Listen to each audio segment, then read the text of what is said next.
Hello friend, hepatitis প্রতিরোধে কি করতে হবে আজকে সে বিষয়ে আলোচনা করব। যারা যারা হ্যাপাটাইটিসে আক্রান্ত বা আক্রান্ত হওয়ার চান্স আছে, তো হ্যাপাটাইটিসের বিষয়ে কি করতে হবে প্রতিরোধমূলক ব্যবস্থা, তো আজকে সে বিষয়ে আলোচনা করব। চ্যানেল যদি নতুন, চ্যানেলে সাবস্ক্রাইব করবেন। চলুন শুরু করা যাক। ভাইরাল হ্যাপাটাইটিস বা যকৃতে প্রদাহ, ভাইরাসের কারণে যকৃতে প্রদাহ একটি বড় সমস্যা।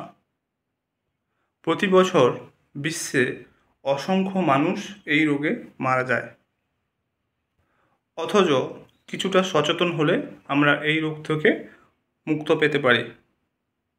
সাধারণত ভাইরাল হ্যাপাটাইটিসের কারণ হিসাবে hepatitis A, B, C, D, E হিসাবে পরিচিত।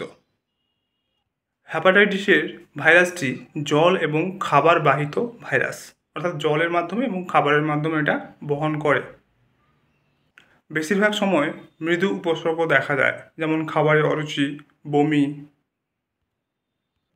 চোখ ও প্রস্রাব হলুদ হওয়া ইত্যাদি দেখা যায়। বেশিরভাগ ক্ষেত্রে এই ভাইরাস দ্বারা হওয়া হ্যাপাটাইটিস 2-1 মাসের মধ্যে চিকিৎসা ছাড়াই সম্পূর্ণ ভালো হয়ে যায়। হ্যাপাটাইটিস এ ভাইরাসের টিকা আছে, শিশুদের এই টিকা দিলে আর এই হ্যাপাটাইটিস হবে না। হ্যাপাটাইটিস বি হচ্ছে মারাত্মক ভাইরাস, এটি সাধারণত রক্তের মাধ্যমে ছড়ায়।